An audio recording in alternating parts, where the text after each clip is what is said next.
Dear students, welcome back. আজকে আমি বাংলা ভাষাভাষী মানুষে কতগুলি কমন মিস্টেক করে থাকেন ইংলিশে এই বিষয়ে আলোচনা করব। আর আমার চ্যানেলে নতুন হলে চ্যানেলটি সাবস্ক্রাইব করে পাশে থাকা বেল আইকন প্রেস করে রাখবেন।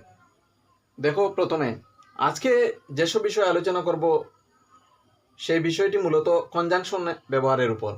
কনজাংশন হচ্ছে যেসব যুক্ত ওয়ার্ড, যেমন বাট বা ওর বিউটি বাট বা এন্ড ইত্যাদি শব্দগুলি হচ্ছে কনজাংশন। এগুলি দুটি ক্লোজকে যুক্ত করে। দুটি ক্লোজ মানে হচ্ছে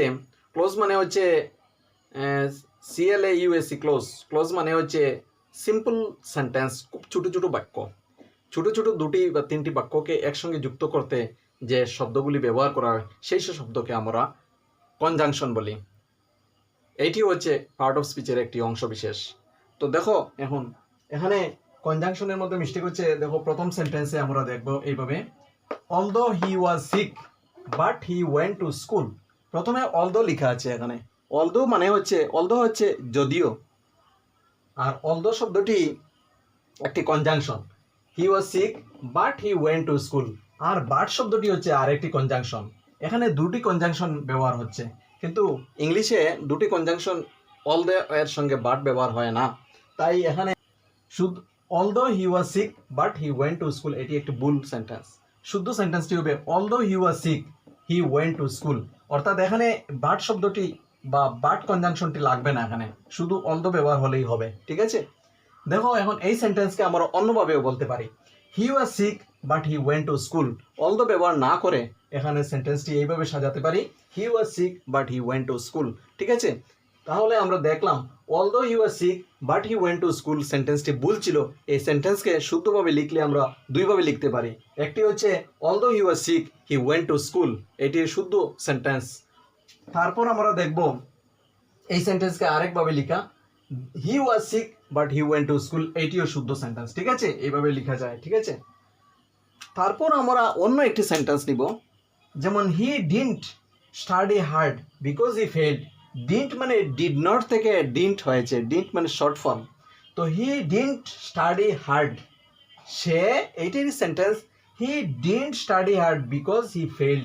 এই সেন্টেন্সটি পাস্ট টেন্সে লেখা আছে। ঠিক আছে? কিন্তু এই সেন্টেন্সটি he didn't study hard because he failed, অর্থাৎ এই সেন্টেন্সের অর্থ যদি আমরা বোঝার চেষ্টা করি তাহলে দেখব এই সেন্টেন্সটির মধ্যে ভুল আছে। হি ডিডন্ট স্টাডি হার্ড, সে কঠোর পরিশ্রম করেনি। বিকজ, কারণ, হি ফেল, কারণ সে ফেল হয়েছিল।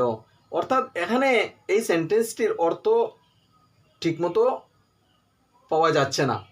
এখানে যে অর্থ দিচ্ছে সেই অর্থ মিনিংফুল হচ্ছে না, অর্থাৎ অর্থপূর্ণ অর্থ হচ্ছে না, মিনিংফুল হচ্ছে না।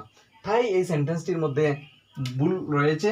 এই সেন্টেন্সকে শুদ্ধ করলে আমরা এইভাবে লিখব, he failed because he didn't study hard. সে ফেল হয়েছে কারণ সে ভালো করে পরিশ্রম করেনি, কঠোর পরিশ্রম করেনি। সে ফেল হয়েছে কারণ সে কঠোর পরিশ্রম করেনি। এই সেন্টেন্সকে আমরা ইংলিশে লিখবো যখন, তখন he failed because he didn't study hard. এই সেন্টেন্সটি হবে শুদ্ধ উত্তর। ঠিক আছে?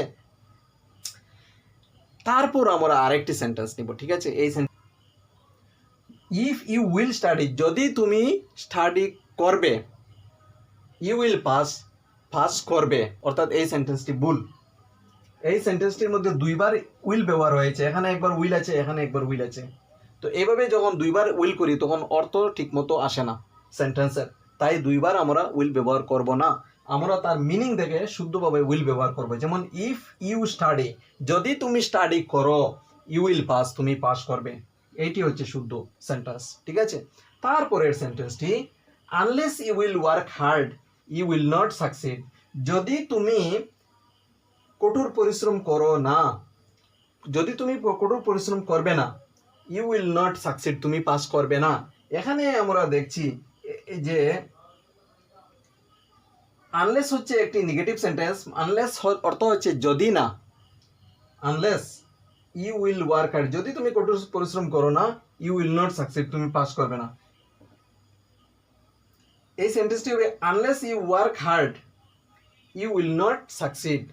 যদি তুমি স্টাডি করো না, এখানে দুইবার উইল ব্যবহার হয়েছে, এখানে একটু ভুল হয়েছে, দুইবার উইল ব্যবহার হয়েছে, এখানে উইল প্রথমে হবে না, unless you will work hard, যদি তুমি করবে না, অর্থ দিচ্ছে না, তাই যদি তুমি করবে না কঠোর পরিশ্রম, ইউ উইল নট সাকসিড, তুমি সাকসেস হতে পারবে না, অর্থ দিচ্ছে না, তাই এখানে শুদ্ধ উত্তরটি হবে এইভাবে, unless you work hard you will not succeed, unless you work hard you will not succeed, এইটি হচ্ছে শুদ্ধ উত্তর, শুদ্ধ সেন্টেন্স, এটি হচ্ছে ভুল সেন্টেন্স। ঠিক আছে, বোঝা গেছে? তারপর দেখো আরেকটি sentence, I don't know that where he lives, I don't know that where he lives, এখানে দ্যাট কনজাংশনটি ব্যবহার হয়েছে, আবার হোয়ার কনজাংশন, দুটি কনজাংশন একসঙ্গে ব্যবহার হয়েছে, এইভাবে ব্যবহার হয় না ইংরেজিতে, এটি শুদ্ধ হবে আই ডোন্ট নো, ডোন্ট হচ্ছে ডু নট এর শর্ট ফর্ম, তো I don't know where he lives, where এর সঙ্গে, হোয়ার এর আগে কনজাংশন বসে না, তাই শুদ্ধ সেন্টেন্সটি হবে I don't know where he lives. এই কতগুলি কমন মিস্টেক ইংরেজিতে হয় কনজাংশন ব্যবহারের ক্ষেত্রে, এগুলি আজকে আমি দিয়ে দিলাম, সবগুলি একসঙ্গে দেওয়া সম্ভব নয়, বাকি ভিডিওতে আমি অন্যান্য কমন মিস্টেক সম্পর্কে আলোচনা করব। ভিডিও ভালো লাগলে একটি লাইক দিয়ে দেবে, আর আমি আজকে কয়েকটি কাজ দিয়ে দেবো, যেমন 2-3টি সেন্টেন্স দিয়ে দেবো, এগুলি নিজে চেষ্টা করবে, বোঝার চেষ্টা করবে, আনসার করার চেষ্টা করবে, কমেন্ট বক্সে আমাকে আনসার করে জানাবে। যেমন it was raining I went out, it was raining I went out, এখানে ফিল আপ দ্য ব্ল্যাঙ্ক, এই ব্ল্যাঙ্ক জায়গাটি পূরণ করে দিবে। তারপরে 2 নম্বর হচ্ছে you don't study you will fail, এখানে কোথায় ভুল আছে, এখানে প্রথমে খালি জায়গাটি পূরণ করবে, তারপর সেন্টেন্সটি he is poor dash honest, তো এই সেন্টেন্সগুলি আনসার করে আমাকে জানাবে। ধন্যবাদ।